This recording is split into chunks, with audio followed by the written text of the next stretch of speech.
Bienvenue à tous, c'est l'heure de Parlement Hebdo, 45 minutes pour refaire l'actu politique et parlementaire, avec à mes côtés Mickaël Zamès. Bonjour Katia. Bonjour, elle n'est pas encore en discussion à l'Assemblée mais déjà très contestée, à droite comme à gauche. La loi Macron pour relancer l'économie et la croissance a été présentée en Conseil des ministres. Le ministre s'est efforcé toute la semaine d'expliquer son texte et de déminer le terrain. Après l'Assemblée, le oui du Sénat à la reconnaissance d'un État palestinien symbolique. La proposition de résolution de la gauche a été adoptée, mais de justesse, 154 voix pour 146. La droite était contre ce texte. Et puis le plus de l'hebdo cette semaine, chronique sur la montée de l'islam radical chez les jeunes, la désintégration, c'est le titre du documentaire diffusé sur notre antenne, un documentaire qui tente de comprendre les raisons de cette dérive. On en parlera tout à l'heure. Et pour commenter toute cette actualité, nous recevons Gilbert Collard. Bonjour. Oui, bonjour. Vous êtes député non inscrit avec l'étiquette Rassemblement Bleu Marine. C'est compliqué, je suis apparenté Front National. Voilà. Faut être honnête. Faut être très clair. Faut pas se masquer. Je suis apparenté Front National, donc je verse ma dotation au Front National. Ouais. Mais je suis secrétaire général du Rassemblement Bleu Marine. Et à ce titre, je n'ai pas ma carte au Front National. Mais si Marine demain me demandait de la prendre, j'aurais pas de mal à la prendre. Donc vous la prendrez. Oh, si elle me demande demain, oui, sans problème, oui. Vous attendez juste que Marine Le Pen vous le demande. Ben parce que pour l'instant, j'ai une mission de rassemblement. Et il y a des gens qui viennent vers nous parce que précisément, je représente le Rassemblement Bleu Marine sans pour autant représenter le Front National. Donc il n'y a qu'un pas, on est d'accord. Il n'y a qu'un pas. Bon, la tradition de cette émission, c'est que ce sont les parlementaires qui dressent un petit peu votre portrait. En tout cas, Oui. ici, Oh, j'avais tellement eu de portraits que Voilà, ils parlent de vous, je vous pas un propose de les portrait écouter. plus qu'à m'émouvoir. Bien sûr, écoutons-les, et puis vous débattrez juste après. À sa place comme les autres. Enfin bon, c'est un adversaire politique, c'est clair, mais il a été élu par le suffrage universel, il est donc légitime, comme tout un chacun des députés, quelle que soit leur pensée. Donc je crois que là-dessus, il y a rien à dire. Après, est-ce qu'il travaille ? Moi, je ne l'ai pas vu excessivement travailler sur les textes en commission des lois, c'est le moins qu'on puisse dire. Il vient de temps en temps, il nous fait une petite sortie et puis il repart. Voilà, mais c'est surtout bon pour montrer qu'il existe. C'est un élu de la République qui a toute légitimité. Pas tant cet aspect-là qui est en cause que le fait d'être non inscrit, qui ne permet pas d'avoir non plus tout à fait des moyens équivalents à ceux dont disposent les groupes. Donc ça veut dire un temps de parole différent, une visibilité différente. Et puis c'est aussi Collard, un tribun qui a aussi un certain talent. C'est un bon juriste, évidemment. Professionnellement, il est connu. Donc il choisit, non pas ses clients, mais il choisit aussi ses sujets. Tous les députés sont des députés, quel que soit leur engagement politique, quelle que soit leur conviction politique. Moi, je ne partage pas les convictions politiques de Gilbert Collard. C'était un bon pénaliste, un avocat qui était connu. Là, on le voit monter au créneau sur un certain nombre de questions, d'ailleurs pas très souvent. Et puis, j'oublie pas que c'était un des premiers lieutenants de Madame Le Pen, vous savez, celle qui, soi-disant, va révolutionner la France, avec des mesures d'ultra-gauche, à gauche du front de gauche, qui apporteront non pas de la croissance et de l'emploi, mais plus de pauvreté. Bon, voilà pour la réaction des parlementaires. Je retiendrai tribun, parce que c'est vrai que vous êtes avocat. Maître Collard, c'est un nom qu'on entend quand même très Ouais, souvent. être avocat, ça ne veut pas dire être tribun. Hein. Non, mais ça peut aider, vous êtes d'accord. Mais la plupart des parlementaires qui étaient avocats, d'après ce que j'ai pu lire, n'étaient pas de bons orateurs à la tribune. Campinki, par exemple, qui a été un très grand avocat. En tout cas, les parlementaires disent que vous êtes plutôt un bon orateur. Qu'est-ce que vous pensez, vous, en tant qu'avocat, membre du Rassemblement Bleu Marine, de la une d'un journal People qui a décidé d'étaler la vie privée du numéro 2 du Front National, Florent Philippot. Il a été outé par ce journal. Qu'est-ce que vous en pensez? Qu'est-ce que vous dites, vous, avocat et membre du Rassemblement Bleu Marine? Moi, j'ai tweeté closer, water closet. Voilà. Bon, je crois que j'ai tout dit en quelques mots. C'est très grave ce qui se passe. Parce qu'il n'y a plus aucune vie privée, quoi. Je veux dire, voilà. Et ça, c'est un signe de déliquescence éthique, sociale. Vous ne vous appartenez plus. Je ne m'appartiens plus. Vous non plus. Dès l'instant où vous avez un seuil de notoriété qui fait de la rentabilité. Bon, alors moi, on me dit, mais quand c'était François Hollande qui s'est fait choper, vous étiez bien heureux. C'est vrai. C'est vrai, mais c'est différent quand c'est quelqu'un du Front National. Il faut avoir l'honnêteté. Non, c'est moi qui ai l'honnêteté de vous le dire. Bon, bon, je vous le dis. C'est vrai que quand on a vu Hollande sous son casque se faire choper, on s'est tous marrés. Mais c'est quand même le président de la République, je veux dire. Bon, alors qu'il y ait des atteintes à la vie privée du président de la République, ça peut se comprendre. Mais quand on est membre d'un parti, qu'on occupe des fonctions. La démarche est condamnable de la part Ah oui, de ce tout à fait. journal. Mais c'est la faute entre nous. Si les juges n'étaient pas terrorisés par la Commission européenne, par la Cour européenne des droits de l'homme, bon, ils sanctionneraient. Il faut qu'il y ait une régulation de ces comportements. Il est en droit de porter plainte ? Bien sûr, mais le problème, c'est que... Et vous pourriez être son avocat ? Non, parce qu'on n'a pas le droit, en tant que parlementaire, de plaider les affaires de presse. Mais si les juges condamnés à des amendes plus lourdes que le bénéfice rapporté par l'indiscrétion, par l'atteinte à la vie privée, les journaux ne le feraient plus. Mais c'est beaucoup plus rentable de vous salir que de payer une contravention. Allez, on va passer au reste de l'actualité. On entre dans le vif de l'actualité politique avec lundi, le Front National qui renforce ses positions sur le territoire.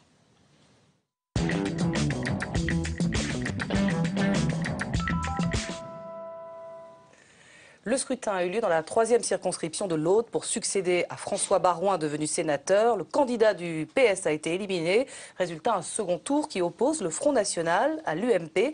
Gilbert Collard, le FN, a donc gagné ce premier tour, mais avec plus de 75% d'abstention. Donc une faible mobilisation, vote de rejet, plus que d'adhésion. C'est toujours là. Vous savez, tous les politologues s'amusent à s'interroger sur est-ce que c'est un vote de rejet, est-ce que c'est un vote d'adhésion. On ne sait pas. Comment voulez-vous savoir ? Personne ne peut entrer dans cette alchimie. Donc, 75% d'abstention, c'est énorme. Non, mais ça veut dire quoi? Ça veut dire que la France traverse une crise politique majeure.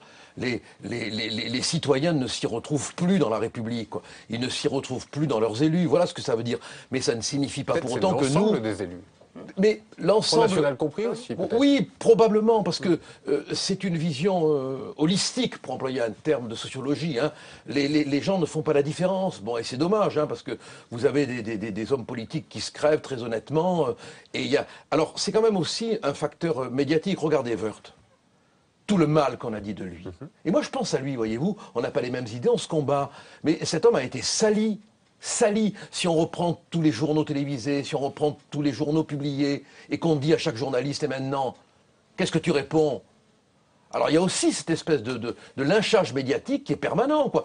Aujourd'hui, pour l'ensemble des élus. Mais aujourd'hui, il faut éviter la suspicion, vous comprenez? C'est-à-dire que dès l'instant où on porte contre vous une accusation, comme à l'époque des sycophantes dans la Grèce antique, hein, au moment où la démocratie allait mourir, hein, vous êtes accusé. Donc vous êtes coupable. Ça c'est horrible, quoi, parce que n'importe qui peut être accusé par n'importe qui. On va passer cette fois au mardi avec le Sénat qui a voté le budget.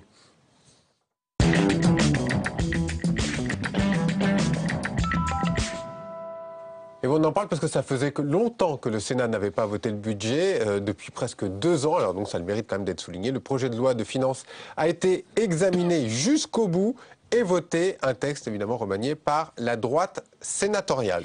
Et à l'Assemblée, il y a eu des débats animés sur le droit d'asile. Un projet de loi prévoit de raccourcir les délais de traitement des dossiers et d'offrir un meilleur accueil. La droite porte le fer sur les déboutés du droit d'asile. Regardez ce sujet signé Marion Lefebvre-Becker. Améliorer l'accueil des demandeurs d'asile, renforcer l'attractivité de la France et lutter contre l'immigration irrégulière, ce sont les objectifs de la réforme du droit d'asile sous pression de l'Europe. Le premier enjeu, c'est de réduire le délai d'examen des demandes d'asile de 2 ans aujourd'hui à 9 mois. L'accélération des délais s'impose à tous et à l'administration d'abord, qui doit recueillir la demande d'asile dans les 3 jours qui suivent l'arrivée en France d'une personne. Aujourd'hui, des familles entières peuvent attendre jusqu'à 7 mois, par exemple, en région parisienne, avant de pouvoir déposer leur demande d'asile. Et pendant ces 7 mois, elles sont sans toit, sans droit, sans titre en France. Les demandeurs d'asile seront également mieux accompagnés et bénéficieront de meilleures conditions d'accueil. Elles seront en revanche plus directives. Afin de mieux répartir l'effort sur l'ensemble du territoire, nous prévoyons de mettre en place une orientation directive des demandeurs d'asile. Mieux orienter leur accueil permettra également de mieux les accompagner, de leur offrir de meilleures conditions d'hébergement. Pour l'opposition, si le texte est paré de bonnes intentions, le gouvernement fait preuve de naïveté sur le détournement du droit d'asile. Notre procédure d'asile, à bout de souffle, s'est transformée en véritable machine à légaliser des clandestins. La demande d'asile est devenue une procédure légale pour l'immigration illégale. En 2013, la France comptait près de 65 000 demandeurs d'asile. Pour étudier leurs dossiers en 9 mois et les accueillir correctement, il faudra plus de moyens, préviennent déjà les associations. À l'Assemblée nationale, Gilbert Collard, ce débat sur le droit d'asile a souvent dévié vers un débat sur l'immigration. Est-ce que vous faites vous aussi l'amalgame? Moi, je suis intervenu à la tribune. Oui, je fais l'amalgame parce que 80% de déboutés, 5% seulement d'expulsés. C'est quand même un chiffre qui fait réfléchir. Hein. On a appris notamment que des sans-abri ne pouvaient pas se loger parce que c'était des demandeurs d'asile en attente qui occupaient les lieux. Donc ça pose un vrai problème. Et comme de toute manière, on n'est pas en situation de les expulser, ça devient de l'immigration, c'est indiscutable. Le chiffre a été évoqué à l'Assemblée nationale et n'a pas été contesté. Sur les 80% de déboutés, il y a 5% de raccompagnés. Pourquoi, selon vous, le gouvernement a décidé de dissocier ce texte, droit d'asile et immigration? C'est un problème de société, c'est un problème politique? Il ne le dissocie pas. Il ne le dissocie pas, parce que de toute manière, ça, dans les textes, ça entre dans un service qui est relié à l'immigration. Donc il ne faut pas qu'ils nous prennent pour des imbéciles. Hein. Mais il ne veut pas enclencher la polémique, parce qu'il sait très bien que la question de l'immigration est très préoccupante. Et comme il sait que malheureusement le droit d'asile est devenu un moyen de contourner les règles sur l'immigration, il ne veut pas le dire. Quand vous pensez qu'un demandeur d'asile, pendant qu'il attend, il a un logement, il a des allocations, il a des aides, et les demandeurs d'asile, ceux qui auront l'asile, vont avoir droit à un emploi également. Est-ce que ça veut dire que la France, pour parler clairement, doit rompre sa tradition de terre d'accueil? Madame, la France va vendre tous ses aéroports et nous aurons le cœur beau, on sera bien, on sera tous des France terre d'accueil, c'est fini. La question est très simple. Mais monsieur, moi je suis pour qu'on accueille la terre entière, voyez-vous.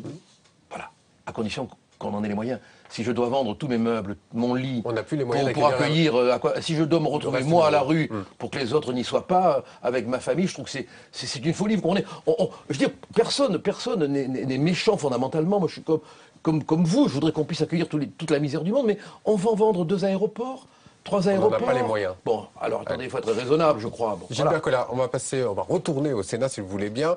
Il a rendu une visite aux députés la semaine dernière. Je parle de Nicolas Sarkozy. Il est venu ce mardi devant le groupe parlementaire UMP au Sénat. Au menu, évidemment, le rassemblement centriste, mais aussi des questions des primaires, etc. Moi, j'avais une question très précise à vous poser. On a appris via Paris Match que Nicolas Sarkozy s'était rendu au Qatar il y a une semaine pour donner une conférence rémunérée. Il en a le droit, totalement. Est-ce qu'aujourd'hui, selon vous, il doit encore pouvoir le faire en tant que président de parti? Non, je crois pas. Je crois pas. Alors, c'est sûr que si M. Hollande veut faire des conférences, il ne sera pas payé de la même manière. On peut le penser. Bon, qu'il aille faire des conférences et qu'il soit payé, chacun fait ce qu'il veut. Hein. Bon, moi, quand j'allais faire des conférences, je demandais qu'on m'offre des Pléiades. C'est comme ça que j'ai une très belle collection de Pléiades. Mais bon, c'est pas très coûteux. Vous lui conseilleriez de ne Moi, je lui conseillerais d'arrêter. Que ce soit au Qatar, ça vous choque ou pas? Ah, moi, je ne serais pas allé. Hein. Ouais. Du reste, quand je reçois une invitation du Qatar, je n'y vais pas. Pourquoi? Parce que je pense que ce pays joue un rôle très trouble dans les problèmes que nous rencontrons avec le terrorisme, et j'ai pas envie de déjeuner avec ce qui pourrait être le diable, je suis prudent, même avec une très longue cuillère. L'émir du Qatar, c'est des liaisons dangereuses pour vous? Oui, je pense. Je pense que le Qatar, l'Arabie Saoudite, joue un rôle qui n'est pas très clair. Et qui est dénoncé du reste. Hein. Vous avez plein d'études, plein d'articles qui le disent. Et je pense que ce n'est pas un bon signe que Nicolas Sarkozy, même pour de l'argent, même si l'argent a l'odeur du pétrole, puisqu'on dit qu'il n'a pas d'odeur, aille faire une conférence là-bas rémunérée. Alors, mardi toujours, Serge Lazarevic retrouve la liberté. Après 3 ans de captivité, l'otage français était retenu aux mains d'Al-Qaïda au Maghreb islamique. Des questions se posent sur les conditions de cette libération. Éternelle question.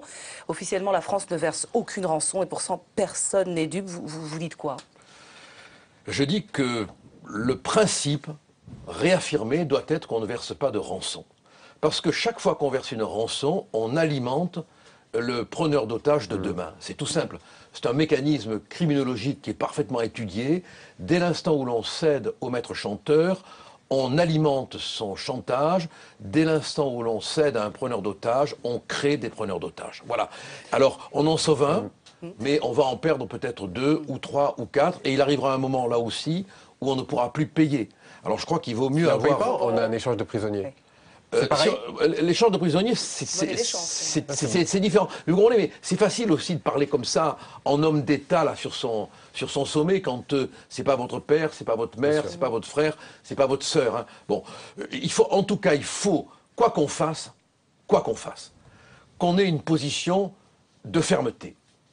C'est-à-dire que si on est amené à payer, eh ben, ça ne doit pas se savoir. La discrétion vaut dans ce type de négociation. La discrétion vaut. Moi, je suis pour qu'on ne paye pas parce que j'ai une position de fermeté. Je suis pour qu'on en fasse payer autrement, militairement. Mais je considère que si l'on paye, on alimente des vocations de terroristes. C'est ce qu'ils font du reste. Le schéma, il est très simple. On prend un otage, on médiatise, on sait que la démocratie est fragile, on fait un chantage médiatique et on est payé. Quoi. Ce sont des hold-up humanitaires, c'est insupportable de céder. Est-ce que François Hollande peut tirer un bénéfice politique de cette libération? Oh non, je crois pas. Je crois pas, parce que les gens savent très bien comment ça fonctionne maintenant. Bon, et puis, est-ce qu'il est encore en situation, le pauvre, de tirer bénéfice de quoi que ce soit? On en est là, quoi. Maître Collard, on peut au moins faire crédit au président de la République d'avoir mis fin au fait qu'il n'y ait plus d'otages français. Sarkozy aussi, ils sont tous employés, ils savent très bien que c'est très bénéfique. François Hollande l'a fait. Oui, mais on s'en félicite. C'est très bénéfique, mais dans quelles conditions? Voilà, alors ça a été fait encore dans des conditions. Donc vous avez encore un doute sur les conditions. Voilà, et ça c'est dommage, quoi. C'est dommage. On va passer au mercredi. C'est le jour de présentation de la loi d'Emmanuel Macron.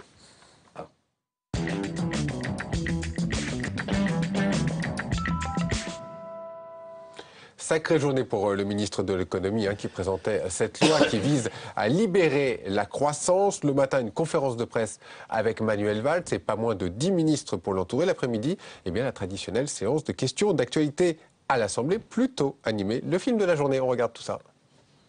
Journée marathon pour Emmanuel Macron. 10 heures, présentation du projet de loi Activité et croissance en Conseil des ministres. 106 articles et 11 ministres mobilisés pour expliquer le texte. Manuel Valls est en première ligne. Nous devons donner de l'énergie à notre société, déverrouiller les blocages, alléger les contraintes. Bref, soutenir la croissance, l'activité, le travail et le risque au détriment de la rente, de l'immobilisme et du conservatisme. Un texte qui provoque des remous jusque dans la majorité, en particulier sur une disposition, l'extension du travail le dimanche. Le texte autorise les commerces à ouvrir jusqu'à 12 dimanches par an, contre 5 actuellement. C'est trop pour le Parti socialiste. On ne peut pas aller sur un chiffre aussi élevé. Le Parti socialiste souhaite qu'on revienne à une exception du travail le dimanche. Et c'est un retour vers 5 ou 7. 15 heures, question au gouvernement dans l'hémicycle. Interrogé sur ce projet de loi, le ministre de l'économie monte au front. Opération pédagogie face aux députés. Ce projet de loi, vous l'avez dit, vise avant tout à accroître l'activité et la croissance dans notre pays. C'est une loi qui, compte tenu de l'urgence justement, refuse la posture, refuse l'idée magique pour aborder chacun des leviers concrets qui pourraient avoir un impact réel. Ce matin, un projet de loi a été présenté qui est concret, qui porte des mesures concrètes, qui répondent aux préoccupations de ces entreprises, monsieur le député. Au même moment, salle des 4 colonnes. À droite comme à gauche, le projet de loi Macron fait grincer des dents. La loi Macron, c'est un véritable scandale, c'est une mystification totale. On a vu la gauche se radicaliser sur cette histoire de dimanche, comme si 5, 7 ou 12 dimanches allaient changer la nature de l'économie française. Le gouvernement n'a même pas essayé de chiffrer en termes d'emploi ce que ça pourrait représenter. Les discussions sur le texte commenceront le 22 janvier.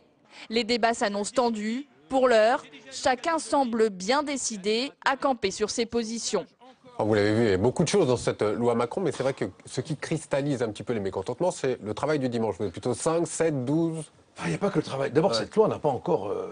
elle n'est pas encore venue en débat. Hein. Bon, ça y est, elle a été présentée au Conseil des ministres, voilà, mais on n'en a pas encore débattu fin janvier. À l'Assemblée. On va le faire en janvier, donc on va examiner article par article. Et là, il va y avoir, à mon avis, une guerre d'amendements qui va durer. Mais c'est une loi fourre-tout pour vous?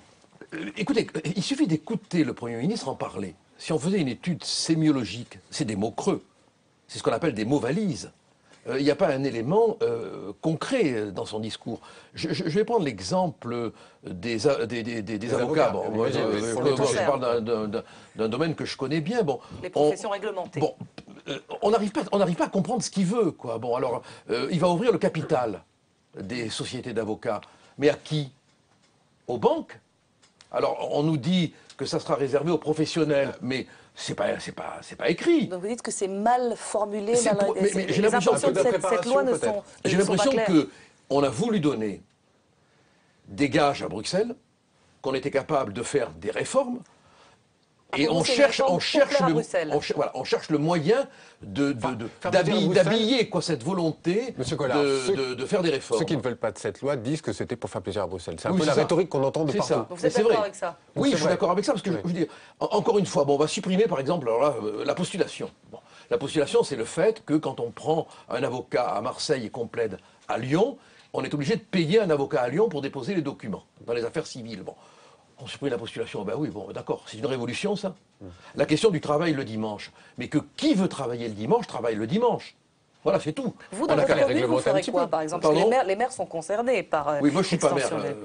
Oui, mais moi j'appliquerai le principe de la liberté de choix, quoi. Vous pensez que c'est ce qui va être appliqué sur d'autres dimanches? Oui, absolument. Vous êtes plutôt d'accord? Mais alors là, je suis pas d'accord forcément avec tout le monde, hein, même dans mon propre mouvement, parce que il y a une volonté de défendre le travail du dimanche que je peux comprendre, parce que c'est quand même sacré le dimanche. Ça fait tellement longtemps que le dimanche est ancré dans notre horloge intérieure comme un jour de repos, que quelque part, même dans une société laïque, on va foutre en l'air un élément de stabilité chronologique, voyez-vous. Alors ça, c'est un aspect de la discussion qui me touche. Quand on avance cet argument, je me dis oui, peut-être que si on fout en l'air cette espèce de plage du dimanche, hein, où tous on arrive là pour souffler, on va encore accélérer le rythme de cette société qui n'en peut plus. Élément défendu par Martine Aubry. Donc, quelque part, vous rejoignez Martine Aubry. Et d'un autre côté, je me dis, si les gens veulent gagner un peu plus d'argent parce qu'ils en ont besoin et travailler le dimanche, pourquoi, s'ils le veulent, les en empêcher? Vous admettez des exceptions? Voilà, possibles, alors moi je serais pour la règle de l'exception. Exceptionnelle, si je puis me permettre ce pléonasme. Martine Aubry parle de régression sociale. C'est pas Marine Aubry. Hein, Martine Aubry parle de régression sociale. Oui, parce qu'elle est très, très religieuse. Elle a un grand respect pour le dimanche. Là, je ne peux que la rejoindre dans ce recours à la sacralité de ce jour, hein, qui est celui où le Seigneur se repose dans la tradition. Est-ce qu'il faudrait travailler le dimanche moyennant compensation salariale? Encore une fois, je suis pour que si l'on recourt au travail du dimanche, ça soit l'exception dans l'exception avec toutes les conséquences qui s'attachent au caractère exceptionnel d'une exception exceptionnelle. Alors on va avancer. Mercredi toujours, une phrase de Marine Le Pen cette fois. On parle de Marine Le Pen qui suscite la polémique et une condamnation unanime. Alors réécoutez ces déclarations. Est-ce que la torture est excusable, l'utilisation de la torture? Parfois, dans certaines circonstances. Il peut y avoir des cas, permettez-moi de vous dire, où quand une bombe tic-tac, tic-tac, tic-tac doit exploser dans 1 heure ou dans 2 heures et accessoirement peut faire 200 ou 300 victimes civiles, où il est utile de faire parler la personne pour savoir où est la bombe. Même sous la torture. Ouais. Avec les moyens qu'on peut. Et un peu plus tard, la même Marine Le Pen est à nouveau interrogée sur ses propos. Elle tente cette fois de se justifier. Cette déclaration a fait l'objet d'une interprétation tout à fait malveillante. Lorsque je suis interrogé et que l'on me dit est-ce qu'on peut utiliser la torture, et j'ai dit on utilise les moyens qu'on peut légalement utiliser. La torture est interdite en France.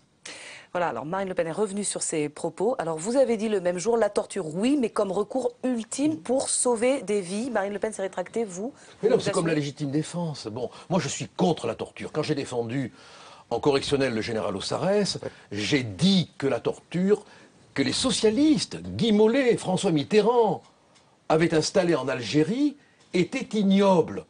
Mais si on est enfermés tous les trois ici, qu'il y a une ordure qui a posé une bombe qu'on ne peut pas sortir, et qu'on cherche à savoir où est la bombe, je préfère qu'on l'amène à dire où est la bombe. Moi, je n'ai pas envie... Vous parlez de circonstances exceptionnelles. L'exception dans l'exception, je veux dire, je préfère que l'on malmène un terroriste qui a posé une bombe, plutôt que si c'est vous qui êtes la victime, c'est votre enterrement. Mais encore une fois, la torture, c'est ignoble. Et j'en veux terriblement à Guy Mollet, j'en veux terriblement à François Mitterrand, d'avoir donné les pleins pouvoirs à l'armée en Algérie, parce que la torture, vous comprenez. Donc rien ne peut la justifier. La torture, rien ne la justifie, si ce n'est qu'on est pris au piège. On n'a plus une seconde pour sauver la vie. On n'a plus une seconde. Mais serait-ce vraiment efficace dans ces cas extrêmes où on est acculé? Le drame, c'est que quand on autorise l'exception extraordinaire, on glisse. Et c'est là où l'acceptation est difficile à assumer, parce qu'on donne quelque part à des salauds un permis. Et il faut être vraiment se dire que c'est dans les cas où l'autre va mourir, quoi. Voilà, l'autre va mourir. Alors j'ai un choix, hein, où je laisse mourir l'innocent, ou j'oblige le terroriste, l'assassin, à dire où il a mis la bombe. Voilà. Gilbert Collard, je voudrais revenir un petit peu sur la façon de faire de Marine Le Pen. Propos, hein, Oui, vous assumez très bien. bon. Sur la façon de faire de Marine Le Pen, qui parle puis se rétracte, c'est pas la première fois, c'était le cas notamment la dernière fois sur le retour des otages. Encore une fois, là, c'était sur les retours des otages. Non, elle ne se rétracte pas. Non. Elle revient un petit peu sur ses propos. Non, elle apporte une nuance didactique, c'est qu'elle dit l'égalité. Elle parle de l'égalité. Le terme qu'elle emploie, c'est recours à des procédés légaux. Or, la torture en France n'est pas légalisée, donc on ne peut pas y recourir. Bon, moi je vais vous dire une chose. La loi ne l'autorisant pas, je suis obligé de vous laisser mourir. Elle avait peut-être mal parlé au début, une maladresse. C'est pas qu'elle avait mal parlé, c'est qu'elle n'avait pas pointé la notion juridique. Par exemple, en Israël, la torture est codifiée, elle est réglementée, puisqu'elle est même surveillée, je crois, pour qu'il y ait une assistance médicale. Bon, la loi ne le permet pas, on ne le fait pas. On vous laisse mourir. C'était une maladresse juridique. Non, non, elle aurait dû préciser ce qu'elle a... Vous savez, quand on parle comme ça... Quand on est devant l'abbé Bourdin, là, qui vous torture avec son micro, c'est pas forcément facile de placer chaque mot, hein. Alors jeudi, un vote sensible. Les sénateurs se prononcent à leur tour sur la reconnaissance d'un État palestinien. Ils ont adopté une résolution socialiste donc, pour la reconnaissance d'un État palestinien, d'une courte majorité avec des voix de droite. Est-ce que cette résolution peut avoir des conséquences politiques en France ? Oui, écoutez, moi je m'en suis rendu compte à l'Assemblée. Moi j'ai appelé à rejeter cette résolution. Je me suis abstenu parce que j'ai voulu marquer qu'un jour, peut-être, on pourra avoir un État, mais à l'heure actuelle, c'est un État terroriste avec le Hamas qui, dans sa charte, veut la disparition d'Israël. Et je me suis bien rendu compte que ça crée une guerre communautaire. Les socialistes ont fait ça pourquoi? Je l'ai dit à la tribune, donc je peux le répéter ici. Ils veulent récupérer les voix des banlieues. C'est tout. C'est une résolution électorale. Vraiment? Ah, j'y crois vraiment, oui. Oui. Ah oui, cette résolution n'a qu'un but politique. C'est leur électorat de secours. Ils font tout ce qu'ils peuvent pour plaire aux banlieues, pour complaire aux banlieues. Je dirais même que lorsqu'on fait la guerre aux crèches, quelque part, c'est une manière de montrer qu'on veut complaire aux banlieues. Est-ce que selon vous, ce genre de résolution, on l'a vu à l'Assemblée, au Sénat, il y en a eu d'autres aussi sur l'IVG, ça sert quelque chose, ces résolutions, à l'Assemblée nationale comme au Sénat? Ça sert à rien. À rien. Si ce n'est à diviser, hélas, des communautés qu'on devrait essayer de rapprocher, de rassembler, dans le respect et l'amour de la nation. C'est un droit quand même pour les parlementaires, c'est quelque chose de bien pour les parlementaires de pouvoir s'exprimer sur l'international, c'est souvent sur l'international. Il peut faire des résolutions tous les jours, mais entre nous, est-ce qu'on avait besoin aujourd'hui, avec tous les problèmes que nous rencontrons, d'une résolution sur un sujet qui divise? Bien évidemment que ce n'est pas le bon moment. Vous avez vu les agressions antisémites? Enfin, quand il y a eu le paroxysme du conflit entre Israël et la Palestine, ces tout derniers temps, on a vu des manifestations quand même. Il y avait des drapeaux de l'État islamique du Levant. Il y avait un drapeau, des drapeaux. Bon, on est quand même dans une France qui est très, très tendue, qui est au bord de l'explosion communautaire. Bon.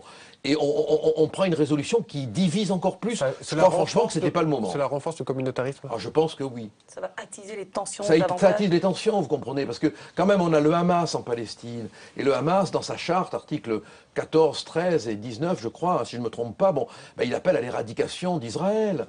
Or, Israël, c'est quand même l'Occident avec toutes ses valeurs, toute sa démocratie.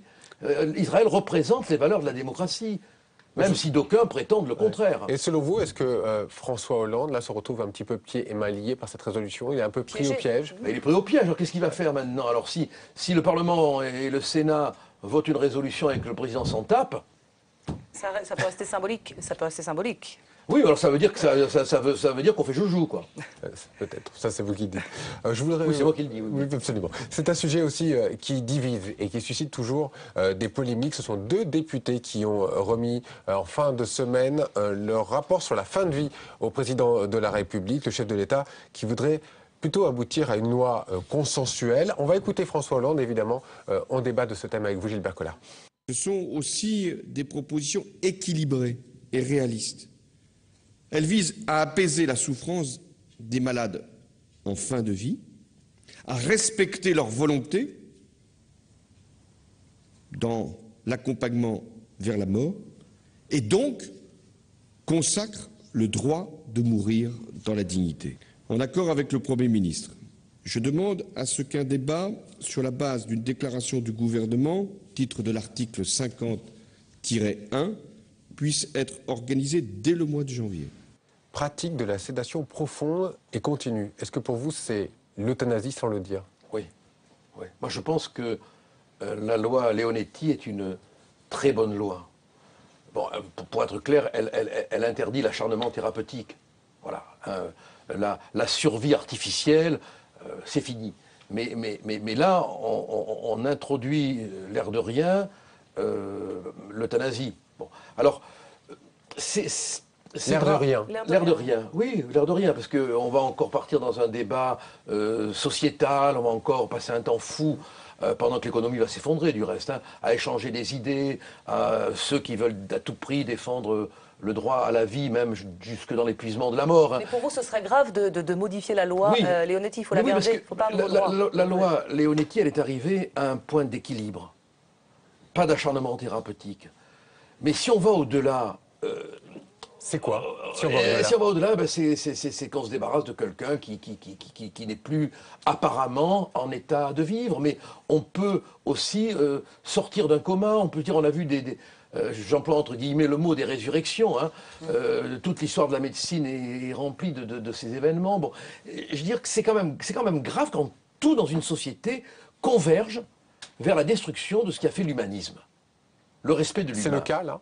Ah oui, je pense que c'est le cas. Si on va plus loin que la loi Leonetti, on risque d'aller fissurer le noyau essentiel du respect qu'on doit à la vie. Et là aussi, vous pensez que la société peut encore se diviser, comme on l'avait vu à l'époque sur l'affaire du mariage pour tous? Mais franchement, ils ont c'est mon point de vue, hein, mais ils ont le génie pour trouver des sujets qui divisent. Le mariage pour tous, maintenant l'euthanasie. Mais je crois que c'est fait exprès. Hein. Ah, vous pensez? Ah, mais c'est pour qu'on ne débatte pas des vrais sujets. L'économie qui s'effondre, la souveraineté qui s'en va. Monsieur Collard, la fin de vie est un vrai sujet. Mais je ne dis pas que ce n'est pas un vrai sujet, mais on a la loi Leonetti. Faites pas dire ce que je n'ai pas dit. Non, quand je veux dire par là que la loi Leonetti est une très bonne loi, pourquoi ne pas la conserver, voire même peut-être sur des points l'améliorer. Alors sur quel point, par exemple, elle pourrait être... Sur les questions médicales qui aboutissent à la définition, si vous voulez, de l'état où on est en situation d'un acharnement thérapeutique. Voilà. Alors vous savez qu'il faut que ce soit un collège de médecins qui décide. Bon, voilà. Alors peut-être aussi voir si on ne pourrait pas faire intervenir un tiers expert qui représenterait les intérêts de la famille. Bon, il y a plein de solutions. Ça veut dire qu'on imagine qu'au moment du débat à l'Assemblée, vous voterez contre. Ah oui, oui. Sauf si les amendements qui arrivent modifient le texte de manière qu'on n'est pas pour solution, si vous voulez, de se débarrasser, quoi. Enfin, on ne se débarrasse pas d'un être humain, même s'il est grave. Ce qui compte, c'est qu'à un moment donné, la souffrance de celui ou de celle qu'on aime est insupportable et qu'on ne peut plus rien y faire. Et que le traitement qu'on applique n'est qu'une volonté de faire durer l'impossible. Ça, il ne faut pas. Alors Gilbert Collard, on va passer à vous sur les réseaux sociaux, savoir si vous êtes actif ou pas, pour dresser tout de suite votre e-réputation.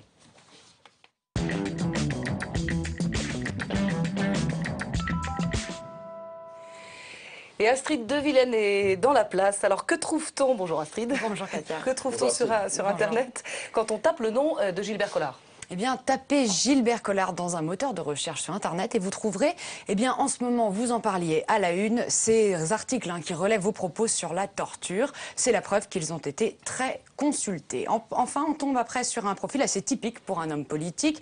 Un site Internet, vous avez un onglet blog sur celui-ci pour publier vos billets d'humeur. Et d'ailleurs, vous hébergez même parfois ceux des autres, comme en ce moment celui de Jean Roucas, qui fait un parallèle entre l'interdiction des crèches et la vie à l'Élysée, chacun son humour. Vous avez aussi une chaîne YouTube que vous alimentez depuis 2012 et sur laquelle vous répondez 2 fois par mois à des sortes d'interviews organisées par votre assistant parlementaire, un format qui rappelle celui de Jean-Marie Le Pen qui fait la même chose sur son blog. Alors on peut vous poser la question, est-ce que c'est de lui que vous êtes inspiré? Ah oui, tout à fait. Ah d'accord. Oui, il faut dire la vérité.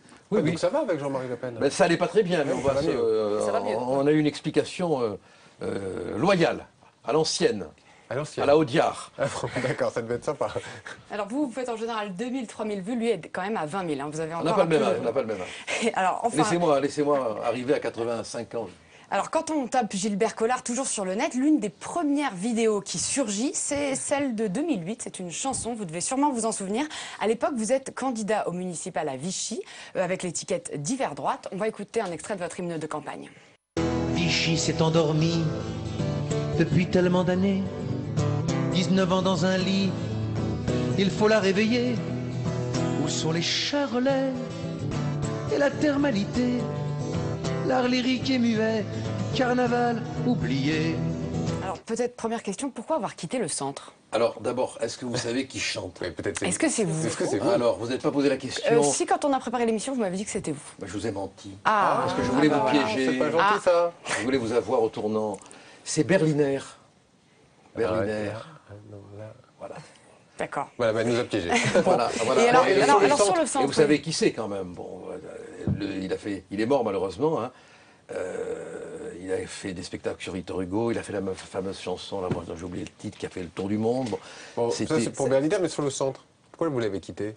J'ai jamais été au centre, c'est encore des d'hiver droite. Non, je t'ai dit, non, j'étais au parti radical, valoisien, et quand j'ai été candidat, ils ont refusé de me soutenir. On pourrait que finalement vous avez... Alors j'ai été d'hiver droite, faute de pouvoir être au parti radical, et je me suis vite cassé de ce parti de faux derche, qui vous poignarde dans le dos pour récupérer un siège ou deux, quoi. Bon, voilà. J'ai fait le tour des Vous avez fait le tour un petit peu des partis, sur les réseaux sociaux. Alors, Gilbert Collard, c'est comment? Vous êtes très présent. Apparemment, vous ne savez pas qui est Berliner, vous. Si, j'ai vu l'article, on en a parlé hier, mais bon. Vous êtes très présent. Vous ne savez pas qui est Berliner. Vous tweetez vous-même, vous avez une page Facebook très alimentée qui suscite beaucoup de commentaires, parfois négatifs, et vous les laissez. Votre combat du moment... Souvent négatif. Ce sont les crèches interdites au nom de la laïcité dans les mairies ou les conseils généraux. Et c'est un petit peu votre combat du moment. Et vous utilisez les réseaux sociaux pour vous faire entendre sur ce sujet.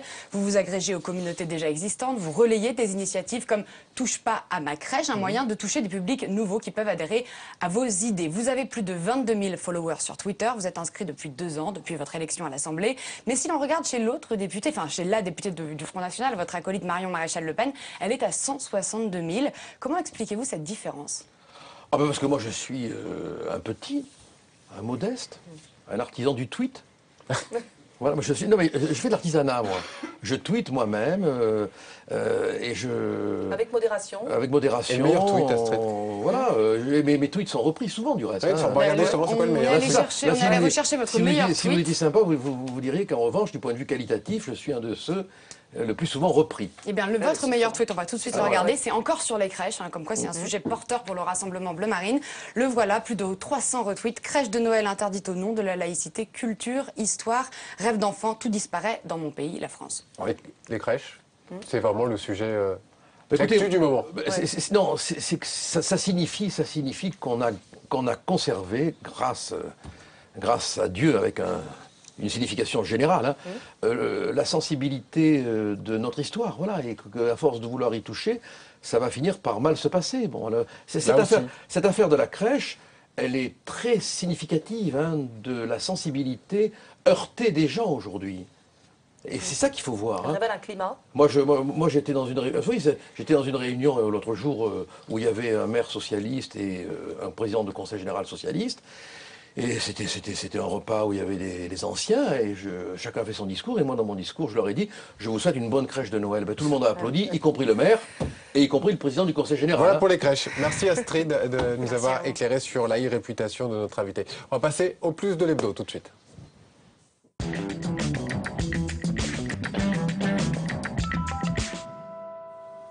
Les chaînes parlementaires vous proposent un film, ça s'appelle La désintégration, vous pourrez le voir pendant les fêtes de Noël. Il date de 2011, mais il prend encore plus de sens depuis quelques mois. En tout cas, c'est une chronique sur la montée de l'islam fondamentaliste dans nos villes. Regardez ces extraits proposés par Simon Barbary. Bienvenue à vous les frères et les sœurs, et n'hésitez pas à vous approcher. Des musulmans en prière dans un espace vert d'une banlieue lilloise. La scène d'ouverture du film La désintégration donne tout de suite le ton. Voilà une fiction qui n'hésite pas à s'emparer des thèmes les plus clivants de notre société. Celui d'une manifestation religieuse dans un espace public, et bien au-delà, celui du repli identitaire qui conduit certains jeunes Français dans l'engrenage radical du djihad. 3 jeunes, Ali, Nico et Nasser, victimes d'un sentiment d'exclusion, sont recueillis par Jamel, un prédicateur intégriste bien loin de l'image du barbu hystérique. Son discours fait alors dangereusement écho dans leur conscience. Vous êtes des Français soi-disant, vous avez fait des études, vous êtes instruits, mais vous avez droit à rien. Ils ont peut-être eu besoin de vos parents à un moment pour ramasser des poubelles et tenir des marteaux-piqueurs. Mais à partir du moment où vous aspirez à faire autre chose, là, ils veulent plus de vous. Pourquoi ? Le réalisateur Philippe Faucon n'hésite pas à s'emparer de la question sociale pour en faire l'unique moteur de ce repli identitaire. Le chômage, la pauvreté, les discriminations, tels sont les ennemis de la République. Aucune ségrégation formulée, juste une habitude diffuse d'exclusion inavouée. Tu peux faire tous les efforts que tu veux. C'est pipé d'avance. C'est des racistes. C'est tous des bâtards de racistes ici. C'est une France de merde. Et toi, t'es pas raciste peut-être? Si, je suis raciste. Mais vous savez pourquoi? Parce qu'ils te le font devenir. Ils te font devenir raciste. Ok, on est tous des racistes. Tu vas passer toute ta vie à répéter c'est des bâtards, c'est des racistes? Qu'est-ce que tu fais d'autre? La justesse des acteurs professionnels et amateurs du film apporte le poids nécessaire à cette analyse d'un modèle républicain dépassé. Un long métrage à voir sur Public Sénat le lundi 22 décembre à 17h15. Comment parlez-vous à ces jeunes qui peuvent tomber par dizaines dans cet engrenage, aller vers l'islam radical? Ils viennent rarement se confesser à moi, je vous le dis tout de suite. Et comment vous Mais je crois qu'à l'instant où ils ont fait le choix, c'est trop tard. Donc c'est avant? C'est avant qu'on doit travailler. Et en dehors de l'école, je vois rien d'autre, franchement. Donc c'est un échec de l'école républicaine pour vous? C'est un échec de l'école et du discours républicain. On n'a pas été capable de tenir un vrai discours républicain, capable de fâcher, capable de mécontenter, mais qui dise le réel. Ça, c'est permis, ça, c'est défendu. Ça commence à l'école pour vous aussi? Mais ça commence à l'école et dans une école qui note, dans une école qui fait respecter la discipline, dans une école qui fait respecter le civisme, dans une école qui fait respecter le pays, la nation, l'histoire. Vous comprenez? Dans une école qui donne envie d'aimer le pays, qui vous donne tout. D'un mot, Lazare Ponticelli, le plus vieux poilu, mort à 101 ans, quand on lui a dit « Pourquoi vous êtes-vous engagé volontairement à l'âge de 16 ans ? La France m'a tout donné, je lui dois tout. » Ce sera le mot de la fin. Merci Gilbert Collard d'avoir été l'invité de Parlement Hebdo. On se retrouve la semaine prochaine. Bonne semaine à tous. Ciao, ciao.